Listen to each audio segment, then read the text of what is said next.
Everyone. Episode की शुरुआत होती है जुन्यूक और नागू से। दोनों ही युनसू को पसंद करने लगे थे और नागू की इस फीलिंग के बारे में युनसू को अंदाजा लग जाता है। जुन्यूक अपने इन्वेस्टिगेटर से हमले की और युनसू को मिले उस लेटर की बात करता है। जुन्यूक ने अपने अकाउंट में से पैसे गायब होने की भी बात कही थी, पर वो इन्वेस्टिगेटर कहता है कि उसने छानबीन की है और ये पैसे किसी हैकिंग की वजह से गायब नहीं हुए हैं, इन्हें जानबूझकर निकाला गया है और ये पैसे निकालने वाला जुन्यूक का कोई करीबी ही है जिसे उसके अकाउंट इन्फॉर्मेशन के बारे में पता है। पर जुन्यूक का अकाउंट तो बहुत सारे लोग हैंडल करते हैं, इनमें से कौन होगा जिसने पैसे निकाले होंगे। दूसरी ओर युनसू को दिख जाती है सहरा, जो इससे काफी रूडली बात करती है और उसे कॉफी लाने के लिए भी कहती है। युनसू को इन सब की आदत थी, पर जुन्यूक भी इनको देखता है। वो कुछ बोलने ही वाला होता है कि तभी नागू आकर कहता है कि मैं कॉफी लेने के लिए जा रहा हूँ, तो मैं तुम्हारे लिए ले आऊंगा। युनसू को लाने की कुछ जरूरत नहीं है, नागू ने तो इसे बचा लिया। पर सहरा यहाँ भी नहीं रुकती, वो उसे रूम की सफाई करने के लिए कहती है। अब जुन्यूक आता है और युनसू को ड्राइविंग सिखाने के बहाने से वहाँ से ले जाता है, पर जाते जाते वो सहरा से कहता है कि डोंट मैस विथ हर, ये तुम्हें मैं आखिरी वार्निंग दे रहा हूँ। नागू जब कॉफी लेकर आता है तो उसे सीईओ दिखता है, जो कुछ वियर्ड से लोगों के साथ था। घर पर आकर युनसू डिनर की प्रिपरेशन करती है तो उसे याद आता है कि जुन्यूक ने कहा था कि वो सोयाबीन पेस्ट सूप से नफरत करता है। वो यही बनाती है ताकि इतनी टेस्टी डिश को खाकर वो अपने पास्ट को भूल जाए और जब भी वो आगे से ये खाए तब उसे अच्छी अच्छी मेमोरीज ही याद आए। पर जुन्यूक इसे खाता ही नहीं। युनसू बहुत इंसिस्ट करती है। युनसू को ऐसे देखकर जुन्यूक को अच्छा नहीं लगता और वो थोड़ा सा डिश चख लेता है।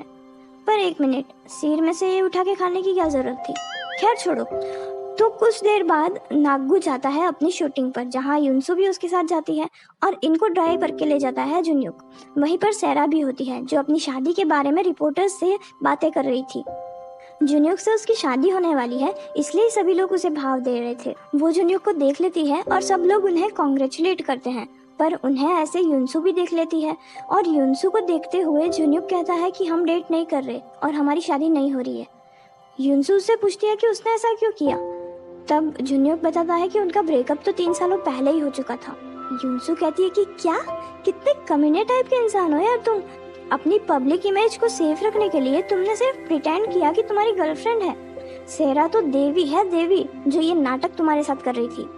जुन्यूक कहता है कि हाँ, अब ये सब छोड़ो, तुम यहाँ पे क्यों आई थी। तब युनसू को याद आता है कि वो तो नागू के कपड़े लेने के लिए आई थी और यहाँ पर पंचायत करने बैठ गई। वो भागकर वापस जाती है। यहाँ सीईओ भी इस तामझाम से बहुत परेशान हो जाता है और सहरा भी। दिन गुजरते जाते हैं और नागू अपने एक एल्बम सॉन्ग की शूटिंग करता है। उसका इंटरव्यू भी होता है, जहाँ उससे पूछा जाता है कि क्या वो किसी को पसंद करता है। तब वो हाँ कहता है। सीईओ इससे और भी ज्यादा परेशान हो जाता है, क्योंकि इस इंडस्ट्री में जहाँ तक लोग सिंगल होंगे उनकी फैन फॉलोइंग अच्छी होगी और वो ज्यादा सक्सेसफुल होंगे, इसलिए तो इन्हें किसी को डेट करने नहीं दिया जाता। नागू से ही पूछा जाता है कि वो किस तरह की लड़की है। तब नागू युनसू की तरफ देखते हुए कहता है कि वो लड़की किमची पैनकेक्स बहुत अच्छे बनाती है। कुछ देर बाद इन दोनों के बीच ऑकवर्ड सा माहौल हो जाता है, पर नागू कहता है कि वो उसके आंसर का वेट करेगा। जुन्यूक भी इस इंटरव्यू को देखता है और गुस्सा हो जाता है। युनसू को सहरा का कॉल आता है और वो उसे मिलने के लिए बुलाती है। वो सिंपैथी पाने के लिए बहुत रोती है और युनसू उसे शांत करने के चक्कर में जुन्यूक की बुराइयां करती जाती है। पर उसके मुंह से ये भी निकल जाता है कि जुन्यूक और वो साथ रहा करते थे। वो बात पलटते हुए निकल जाती है। उसने बहुत सारी ड्रिंक कर रखी थी, तो वो सीधा जुन्यूक के पास जाती है और इधर उधर की बातें करने लगती है। जुन्यूक उसे संभालने की कोशिश करता है, पर युनसू को संभालना मुश्किल ही नहीं, नामुमकिन है। वो जुन्यूक के रूम में ही सो जाती है।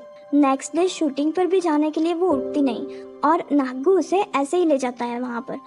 नागू शूटिंग करता है और युनसू वहाँ पर पड़ी रहती है। शूटिंग के बाद जब नागू आता है तो उसे वहाँ पर जॉब करने वाला स्टाफ कहता है कि जब तुम ज्यादा फेमस हो जाओगे ना, तब इसे फायर कर देना। नागू युनसू की तरफ देखते हुए कहता है कि मैं इसे कभी फायर नहीं कर सकता। जुन्यूक इन दोनों को ड्राइव करके लाया था और वो कार में बैठा हुआ था। वो कुछ देर के लिए कार से बाहर निकलता है, तभी वो आदमी फिर से उस पर हमला कर देता है। जुन्यूक उससे बचते बचाते कार में छुप जाता है। कुछ देर बाद युनसू उसके पास आती है तो देखती है कि उसे चोट लगी है। वो चोट को ढकने के लिए अपने बैग से कपड़ा निकालती है और उसे फाड़ने लगती है, पर उल्टा उसी को दांत में लग जाती है। युनसू और जुन्यूक का रॉन्ग साइड से फोटो क्लिक कर लिया जाता है और बहुत सारे रिपोर्टर्स वहाँ पर आ जाते हैं और अब ये न्यूज़ सब जगह फैल जाती है कि जुन्यूक का युनसू के साथ अफेयर चल रहा है और इसी के चलते उसने सहरा से ब्रेकअप किया। सीईओ इस न्यूज़ को लेकर बहुत परेशान और गुस्सा हो जाते हैं। जुन्यूक सोचता है कि इसके बारे में तो किसी को पता नहीं था कि जुन्यूक और युनसु साथ रह रहे हैं, तो ये बात बाहर कैसे निकली। युनसु धीरे से कहती है कि एक दिन उसने सैरा से ये बात गलती से कह दी थी। ये सब सैरा ने किया था ऑब्वियसली, और इससे उसको बहुत बड़ा फायदा हो रहा था। सभी लोग उसे भाव जो दे रहे थे। युनसु जुन्यूक के सामने सैरा को बुलाकर समझाने की कोशिश करती है कि ऐसा कुछ भी नहीं है, बट सैरा को तो बस फेम चाहिए था।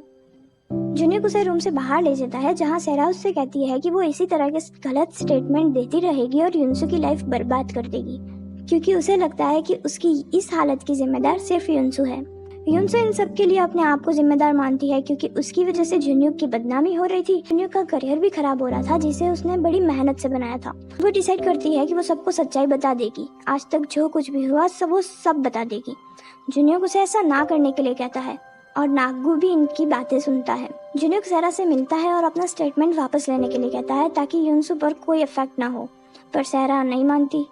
जुन्यूक इस मामले को निपटाने के लिए परमानेंट रिटायरमेंट लेने का डिसाइड करता है, और वो रिपोर्टर्स के पास जा ही रहा होता है, तभी नागू युनसु को लेकर रिपोर्टर्स के सामने आ जाता है और कहता है कि वो जिस लड़की के बारे में बात कर रहा था वो युनसु है। युनसु और नागू एक साथ रह रहे थे, जुन्यूक नहीं। नागू के डेब्यू से पहले उस पर कोई मुसीबत ना आए, इसलिए जुन्यूक ने ये सारा इल्जाम अपने सिर पर लिया। अब सारे रिपोर्टर्स के सामने जुन्यूक बुरे से अच्छा आदमी बन चुका था, जिसने अपना करियर की चिंता ना करते हुए अपने जूनियर की हेल्प की। युनसु नागू की इस बात पर एग्री करती है। वो बस जुन्यूक को बचाना चाहती थी, और नागू को अपने करियर का कुछ भी नहीं पड़ी थी। वो युनसु को बचाना चाहता था, और इन दोनों की इस अनाउंसमेंट को जुन्यूक भी सुनता है। और ये एपिसोड यहीं पर खत्म होता है। Thank you so much for watching.